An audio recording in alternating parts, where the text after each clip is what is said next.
How's it going? Welcome to the fourth episode of Walk and Talk Q&A. Today, broadcasting from Vienna, where I'm currently at, and you can actually see that's my current view. I'm in a park here, so I'm just gonna walk around a little bit in the park.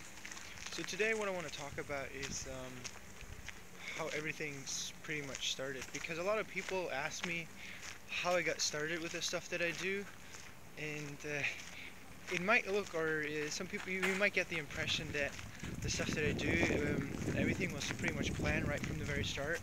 But honestly speaking, it wasn't planned at all. Like, most of the stuff just happened and grew organically, like all of the stuff that I do right now. So to get it started, we have to go back to the year of 2009, where I was still a student, where I pretty much started an exchange as an exchange student in China. Because, funny story, I actually wanted to go to Japan, but there was no exchange with Japan that year. So I thought China, Japan, probably same story, right?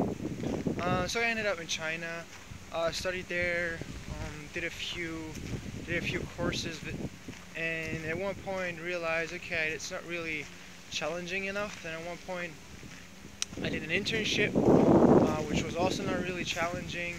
I didn't really feel that I learned a lot. Then the next thing that I did was that I pretty much just like a guy that I met there, who was actually from Africa. He asked me whether or not I wanted to start this company, which was pretty much a clothing brand exclusively for the Chinese market. Because what we realized is that all these big brands like Quicksilver, Volcom, you name it, they were not really active on the Chinese market yet. So we decided to pretty much launch a urban clothing brand for the up-and-coming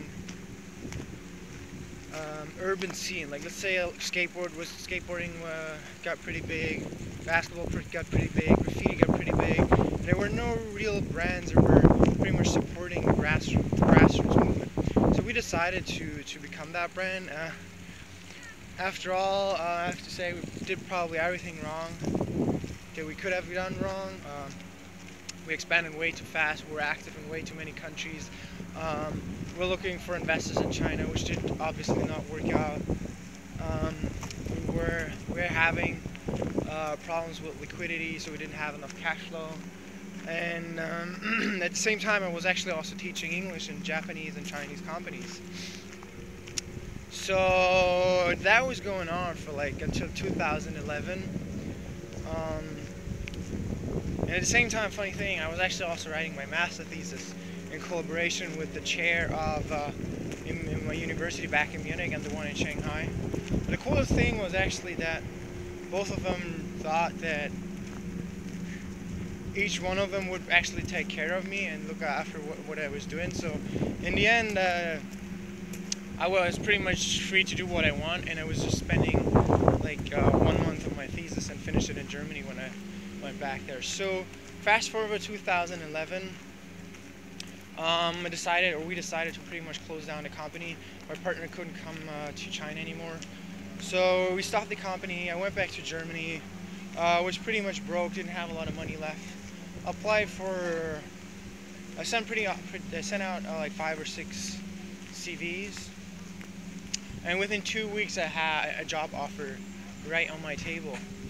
So I accepted the job offer. It was in one of the biggest telecommunication corporations in Germany, maybe even worldwide, where I started working in technology and innovation, which was actually kind of a good thing, because it opened up the door for me to work a little bit in corporate venture capital in Berlin and New York.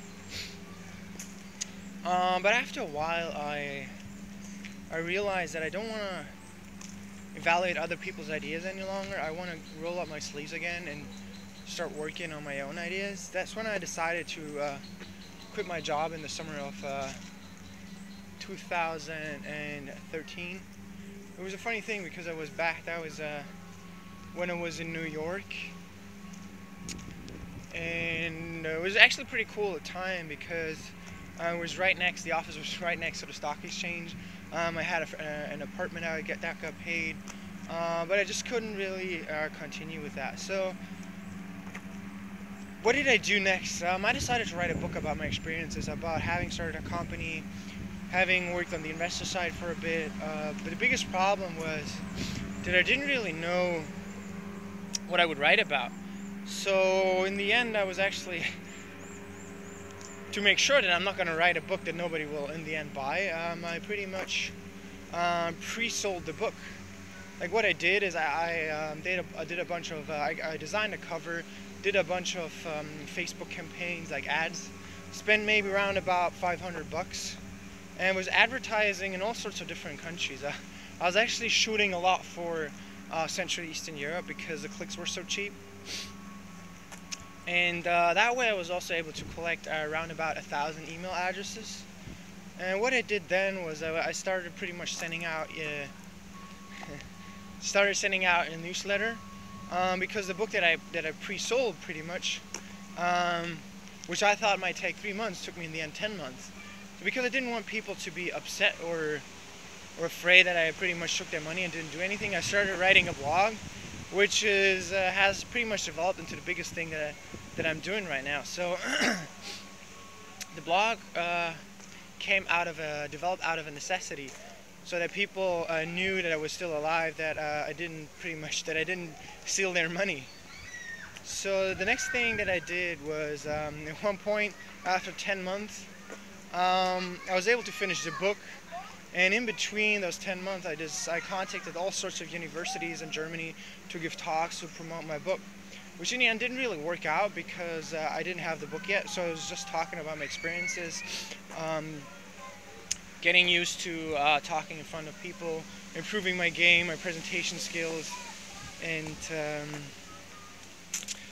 yeah, what happened then was that someone that saw me traveling around all over Germany at all these universities, he contacted me, and he was actually from Poland, whether or not I wanted to come to Poland and give a presentation there. So that's what I did. They flew me to Poland. I gave a presentation, and at one point I thought, wait a minute, I've been living in Europe for like 25, 26 years, 27 years, and I've never seen all of these countries like Poland, Czech Republic, Romania, Hungary, Serbia, you name it. So that's when I went through all these email addresses that I collected with the Facebook ads, and checked their LinkedIn profiles with a pretty cool plugin called Reportive, which shows you people's LinkedIn contacts or LinkedIn job profiles. So I contacted a bunch of people, like probably 30 or 40 people, and asked whether or not they wanted me to come over and promote my book and talk about my experiences or give workshops. So that's what I did in the summer of 2014. I gave a whole bunch of workshops. I was mentoring all over the place, and I was traveling actually almost 9,000 kilometers by bus and trains through Central Eastern Europe within a period of 3 months. And that worked out pretty well. That's actually also the reason why I'm here in Vienna right now, because I was mentoring at a bunch of events in Serbia. And the people that are organizing this event here in Vienna, the Pioneers Festival, which is one of the biggest startup festivals here in Europe, they also invited me over to come and mentor like the 50 finalists, where the finalists are going to pitch like in front of 500 startup tech stars and all these other people. And today is the Investors Day, but I decided that I just want to check out the city a little bit and also shoot this video. So what can you summarize the learnings? What did I learn, or what can you actually learn from the stuff that I did? So I think the first thing is that you don't, like, if you plan stuff, it will probably never work out the way you thought. Like when I started off, I was just like, okay, I'm just gonna write a book about my experiences. I didn't really think about what might happen or what other stuff could really come out of it. And then it sort of grew organically, and I started building my own personal brand, more or less. And I even got followers now that are in the States or India or China that I've never met, which is really amazing. And I guess I could have never predicted all of this. Another thing that I learned, or that you might maybe also learn, is that it's really just about getting started. Like, it doesn't really matter about what you start, as long as you start and try to provide value. And what I also learned is that you have to be really selective when it comes to, specifically when it comes to building your brand online. Like, if I look at a lot of profiles of people on Facebook or on Twitter, they usually share all sorts of bullshit, which isn't really related to them, which sort of dilutes their brand, their personal brand. If you look at my Facebook profile or my Twitter profile, I exclusively share my own stuff. So, because why should I share someone else's stuff, right? Specifically if you want to build up your own brand. So really be a lot more selective. Don't harass your followers with stuff that nobody else wants. Something else that I learned was that everybody that I meet, or everybody that signs up to my email newsletter, I immediately add them on Facebook or Twitter, on LinkedIn, on all channels, to make sure that or that you make sure that you stay on top of people's heads, that they don't forget about you. After all, it's just about getting started no matter what, and then things will grow organically. Things will just happen whenever you should always try to provide value, and never really try to make money off of anybody. All right, folks. That was the 4th episode of Walk and Talk Q&A. So, goodbye and enjoy the view.